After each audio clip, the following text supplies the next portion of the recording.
Cette journée, mes gens, j'ai pris cet achat sur le Nasdaq.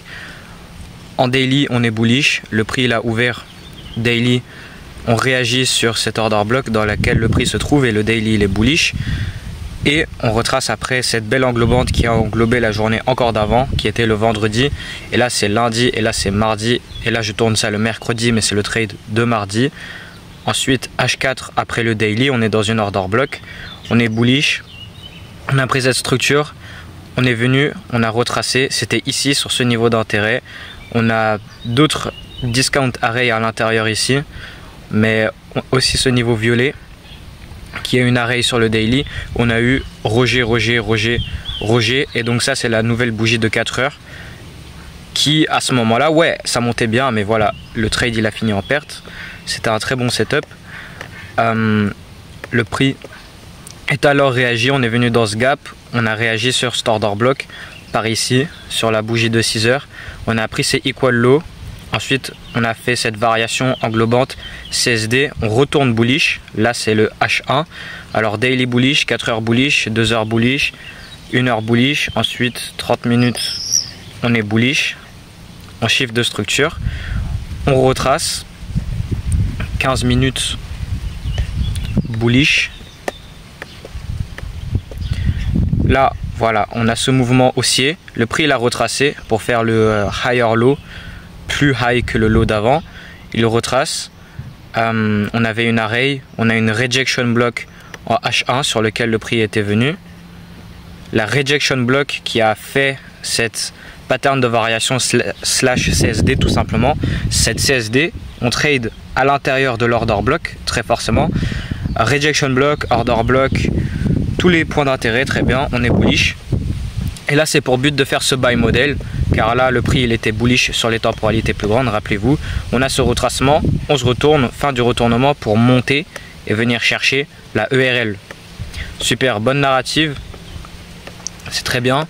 Et là ensuite en daily, 15 minutes, on a la bougie de 15 minutes de 9h30 qui a monté. Elle réagit sur cet order block ici derrière. Plus on était à l'intérieur de ce gap qu'on a été en train de réagir. On part très fortement baissier. Je raconte un peu n'importe quoi, pas très fortement baissier, mais on a eu ce rejet baissier fermant en dessous de cette fair value gap. Là, ça a eu un signe baissier.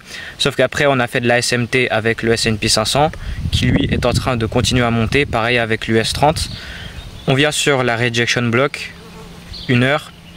On prend de la sell side. Je vais sur le 5 minutes et le prix il me montre les signes qu'il veut monter.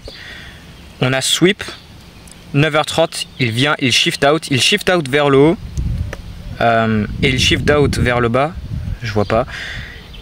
On tape dans mes points d'intérêt, SMT divergence, et à partir de là je cherche ma confirmation qu'après on va se retourner bullish. Et comment est-ce que je fais ça? Je fais ça avec le mouvement manipulatoire. Ici, à ce moment-là, là où j'étais entré, on l'a toujours pas CSD. On l'a toujours pas varié et englobé. On l'a uniquement fait avec la bougie d'après une fois que j'étais entré. Mais pourquoi est-ce que je suis entré alors? Même si on n'a pas eu la confirmation en 5 minutes, parce qu'on a eu la confirmation en 3 minutes, 1 minute, qui confirmait en avance le fait que ça va être confirmé encore plus. Donc là, on a le très clair IFVG. Ici, on a inversé un mini gap là par une englobante. On a pause, bam, displacement. Ensuite entrée, mais je suis principalement entré par ce qui s'est passé sur le 1 minute. Donc rappelez-vous la cool sweep de liquidité plus SMT divergence dans mes points d'intérêt.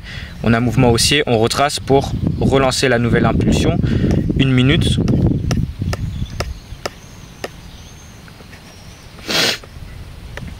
Qu'est-ce qu'on fait? IFVG, on inverse ce gap.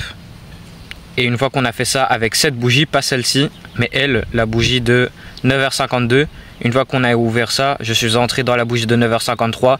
Ensuite, on a eu la fermeture de la bougie de 5 minutes de 9h50. On a eu la confirmation en 5 minutes après.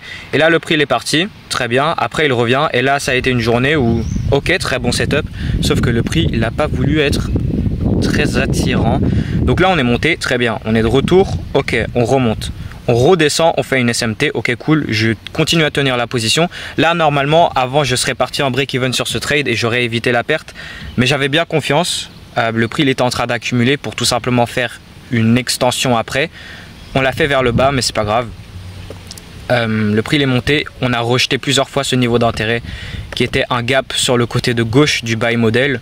Ici on a ce gros gap sur lequel a déjà rejeté le prix avant ici, mais là il rejette juste un peu plus haut.